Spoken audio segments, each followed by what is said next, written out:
어, 여러분 버킷리스트라는 말을 들어보셨습니까?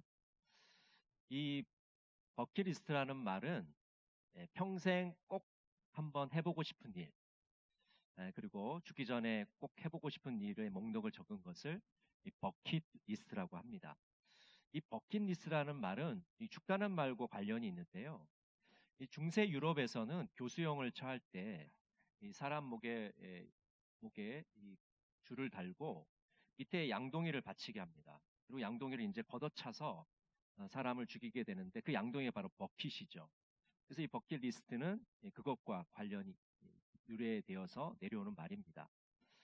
대중적으로 이 버킷리스트를 쓰기 시작한 거는 2007년도부터인데 2007년도에 한 영화 버킷리스트라는 영화를 통해서 대중들에게 알려지게 되었습니다. 시한부 선고를 받은 두 사람이 죽기 전에 꼭 하고 싶은 일들을 목록을 작성해서 여행을 떠나는 그런 장면을 그린 영화입니다.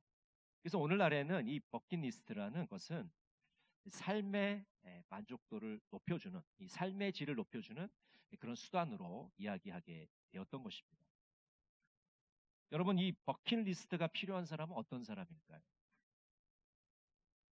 지쳐서 쓰러진 사람, 탈진한 사람에게 이 버킷리스트가 필요할 것입니다. 성공을 쫓아서 앞만 보고 달려가다가 어느 순간 쓰러진 사람에게 필요할 것입니다. 자신이 하는 일에 에너지를 다 쏟아 부었는데 어느 순간 허탈감이 우리들에게 몰려옵니다. 내가 여태까지 이렇게 열심히 일했는데 이거 지금 해서 뭐하나 이런 생각이 드는 것이죠. 또 슈퍼노바 증후군이라는 것도 있습니다. 정상을 향해 달려가서 성공을 이루었는데 갑자기 허탈감이 밀려오는 것이죠. 오늘 본문에 보면 엘리야는 탈진해 버렸습니다. 또 슈퍼노바 증후군에 걸려 있습니다. 두 번의 위대한 승리 끝에 엘리야는 극심한 피로와 낙심에 빠진 것을 우리가 볼 수 있습니다. 여러분, 엘리야의 승리는 정말 눈부신 것이었습니다. 갈멜산에서 바알과 아세라 선지자들과 대결하지 않았습니까? 850대 1이라는 그런 대결을 했습니다. 그 결과는 어땠습니까? 하나님께서 불로 응답해 주셨지요. 그리고 3년 동안 비가 내리지 않았는데 비가 내리기 시작합니다. 그런데 엘리야에게 시련이 찾아옵니다. 왕비 이세벨이 엘리야를 죽이겠다는 것입니다. 이세벨은 자신의 조력자이 되는 선지자들이 죽는 것에 대해서 분노했습니다. 이세벨의 자존심과 권위에 큰 타격을 입게 됩니다. 엘리야는 생명의 위협을 느끼고 도망칩니다. 죽음의 공포가 그를 사로잡았기 때문입니다. 그는 갈멜산에서 부엘세바로, 부엘세바에서 광야로 도망칩니다. 광야에서 엘리야는 하나님께 죽기를 간구합니다. 우리 19장 4절 말씀을 한번 같이 볼까요? 19장 4절 말씀. 자기 자신은 광야로 들어가 하룻기쯤 가서 한 로뎀나무 아래에 앉아서 자기가 죽기를 원하여 이르되 여호와여 넉넉하오니 지금 내 생명을 거두시옵소서. 나는 내 조상들보다 낫지 못하니이다 하고. 850대 1로 승리했고 불의 응답을 받았고 비가 내렸는데 그 기쁨의 감격이 사라지기도 전에 엘리야는 지금 하나님께 죽기를 간구하고 있는 것이죠. 엘리야는 깊은 절망감과 낭패감에 빠져 있습니다. 영적인 상실감에 빠져 있습니다. 여러분, 위대한 지도자들이라고 하나님의 사람이라고 여러분 상실감이 없을까요? 그렇지 않습니다. 그들도 똑같이 상실감을 겪습니다. 절망을 겪어요. 하나님께 죽기를 간구할 때도 있는 것이죠. 여러분, 모세는 어땠습니까? 민수기 11장에 보니까 이스라엘 백성들이 너무 속을 썩이니까 모세가 영적인 상실감에 빠져 있습니다. 절망감에 빠졌어요. 하나님, 이 백성 제가 도저히 이제 감당할 수가 없습니다. 그때 하나님께서 야, 너 혼자 너무 힘들잖아. 70인의 장로를 내가 세워줄게. 그러면서 모세를 그 70인의 장로와 함께 협력하도록 만들어 주십니다. 요나는 이런 말을 했어요. 요나 4장 3절에 보면 주님, 이제는 제발 내 목숨을 나에게서 거두어 주십시오. 이렇게 사느니 차라리 죽는 것이 낫겠습니다.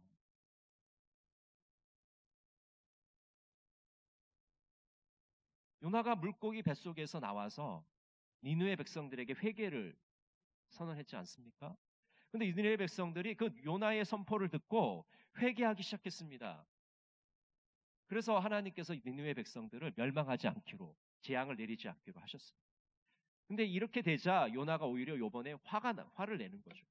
자기는 니느웨 백성들이 멸망하기를 원하는데, 그렇게 철천지 원수인데 하나님께서 구원해 주시겠다니까 너무나도 화가 난 거예요. 그래서 요나는 영적인 상실감에 빠지게 됩니다. 탈진해버리고 만 것이죠. 여러분 중에도 일을 열심히 하다가 탈진해버린 분들이 계실 겁니다. 영적인 절망감과 상실감과 허탈감에 빠져 있는 분이 계실 겁니다. 하나님께서는 이 영적인 절망감에 빠져 있는 엘리야를 그냥 두고 보시고 계실까요? 아닙니다. 이 영적인 상실감에 빠져 있는 엘리야를 하나님은 어루만지십니다.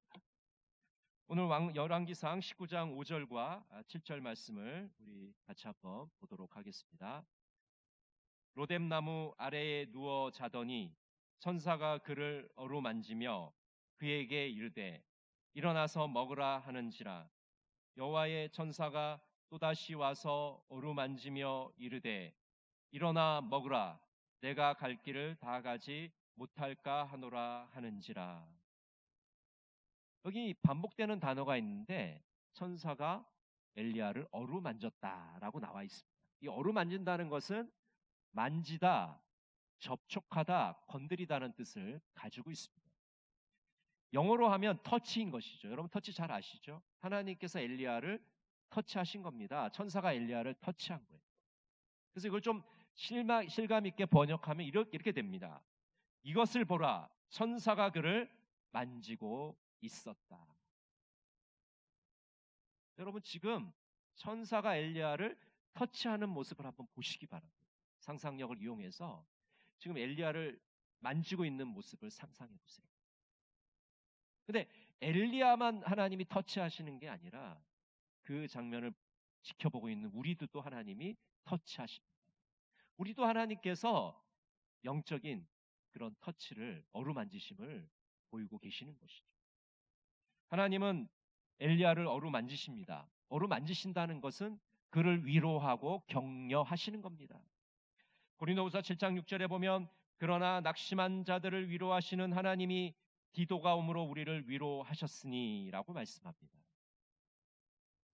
바울이 경험한 하나님은요, 터치하시는 하나님이십니다. 어루만지시는 하나님이세요. 낙심한 자들을 위로하시고 격려하시는 그런 하나님이에요. 바로 그 바울이 만난 하나님이 그런 하나님이시죠. 2017년도에 상영된 영화 중에 끝에서 시작되다라는 영화가 있습니다. 여러분 꼭 이 영화는 한 번씩 꼭 보시기를 바랍니다.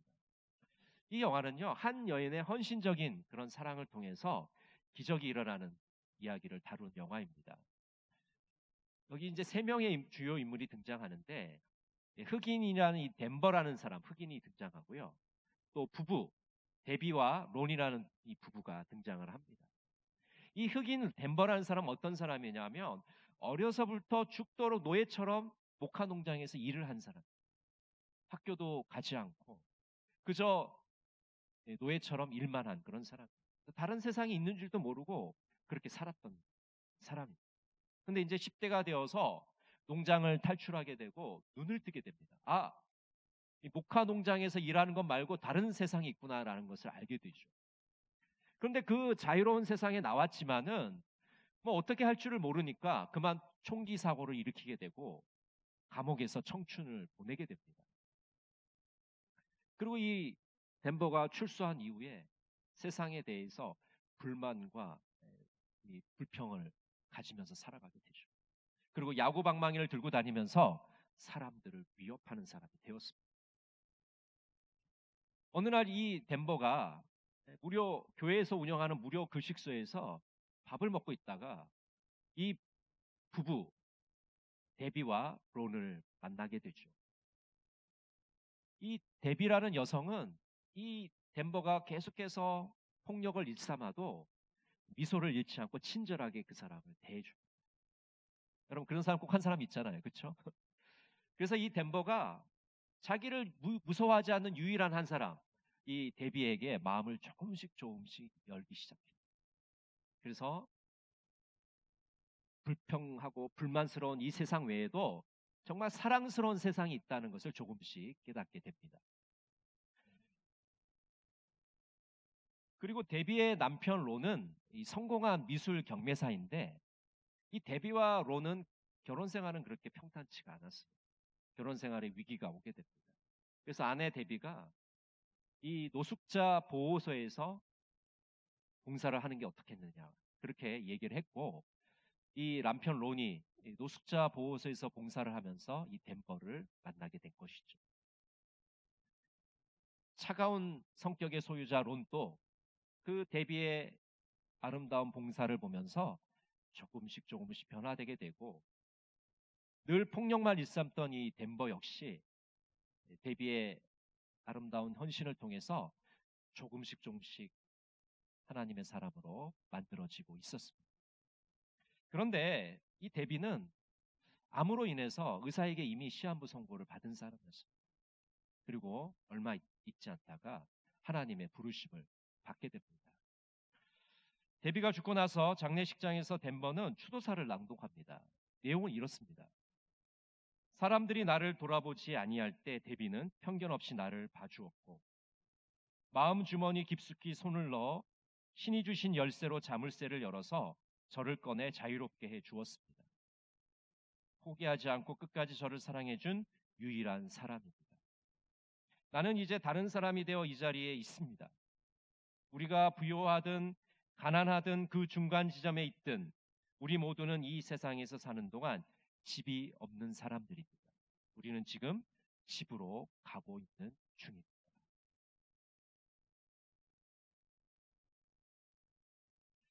노숙자이고 범법자였던 흑인을 편견 없이 바라봐준 친구가 되어준 이 데비는 이 하나님의 어루만지심을 우리에게 보여줍니다. 하나님의 터치하심을 우리로 하여금 느끼게 합니다. 하나님이 얼마나 우리들을 세심하게 돌봐주시고 사랑하시는지를 보여주는 것이죠. 여러분, 하나님은 절망 가운데 있는 애들에게 희망을 보여주십니다. 새로운 소망을 심어주십니다.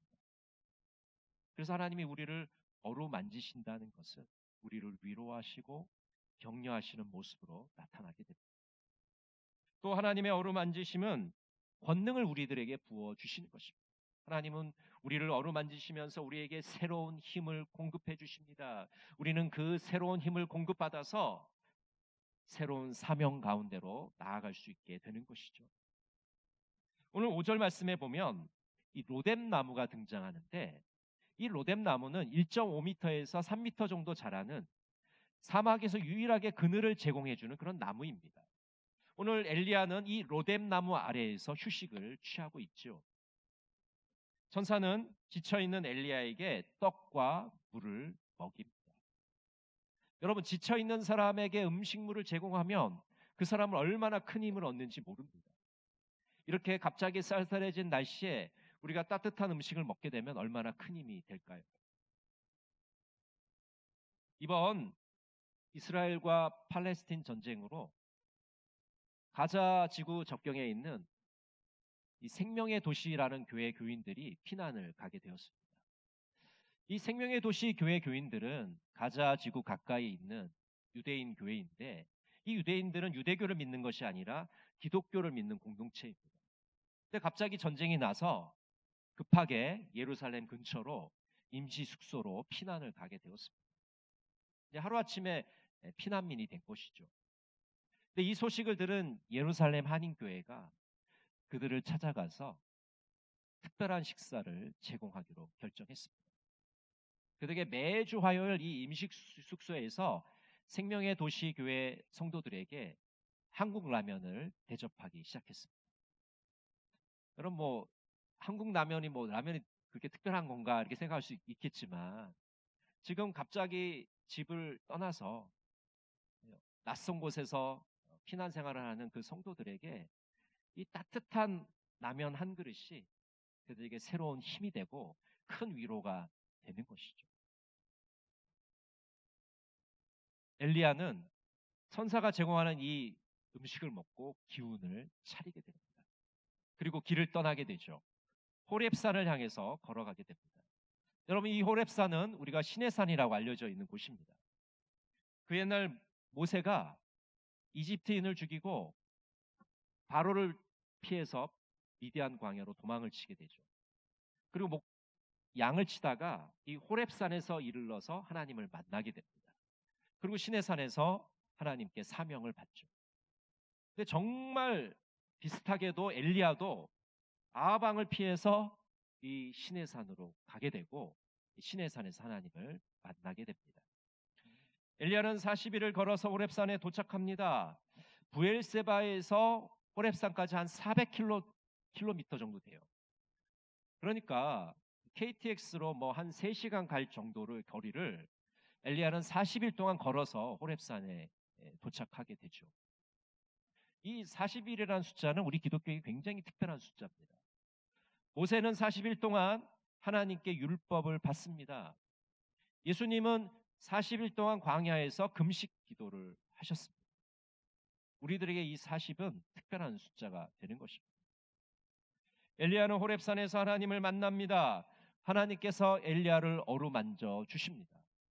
엘리야는 하나님의 품 안에서 새로운 힘을 공급받습니다. 재충전하게 됩니다. 새로운 사명을 하나님께 부여받게 됩니다. 이사야 40장 31절 말씀을 우리 같이 한번 볼까요? 오직 주님을 소망으로 삼는 사람은 새 힘을 얻으리니 독수리가 날개를 치며 솟아오르듯 올라갈 것이요 뛰어도 지치지 않으며 걸어도 피곤하지 않을 것이다. 여러분, 하나님께서 우리들에게 새 힘을 주시면 우리는 다시 일어설 수가 있습니다. 다시 걸어갈 수가 있습니다. 다시 꿈을 꾸고 앞으로 나갈 수가 있는 것이죠. 절망 가운데 소망을 품고 살아갈 수가 있습니다. 어루만지시는 하나님, 우리를 위로하시고 격려하시고 새 힘을 주시는 이 하나님을 만나시는 여러분 모두가 되시기를 간절히 바랍니다. 어떤 분이 이렇게 노래합니다. 어루만지시는 하나님, 아픈 마음에 슬픔이 가득 차올 때 하나님께서 손을 내밀어 어루만져 주신다. 따뜻한 손길이 내 뺨을 쓰다듬고 따스한 목소리가 내 귀에 들려온다. 걱정하지 마라. 내가 함께하리라. 하나님께서 내 슬픔을 이해해 주시고 위로해 주신다. 내 마음의 상처를 싸매어 주시고 새로운 힘을 주신다. 힘들고 지칠 때 하나님께서 어루만져 주신다. 그분의 위로와 사랑으로 새로운 힘을 얻고 일어설 수 있다. 여러분, 힘들고 지쳐서 낙심하고 계십니까? 앞에 소망이 보이지 않으십니까? 지금 이 시간 하나님을 바라보시길 바랍니다. 하나님을 찾으시기를 바랍니다. 우리를 어루만지시는 그 하나님의 손길을 느끼시기를 바랍니다. 이번 한 주간 우리를 어루만지시는 그 하나님을 만나시고 체험하시는 복된 삶이 되시기를 간절히 바랍니다. 기도하겠습니다. 사랑의 하나님, 앞만 보고 달려가다가 그만 탈진해 버렸습니다. 성공 뒤에 밀려오는 허탈감으로 마음이 너무나도 힘듭니다. 어루만지시는 하나님을 만나게 하여 주시옵소서. 로뎀나무 그늘 아래서 휴식을 취하게 하시고 호렙산에서 하나님의 힘을 공급받게 하옵소서. 예수님의 이름으로 기도드립니다. 아멘.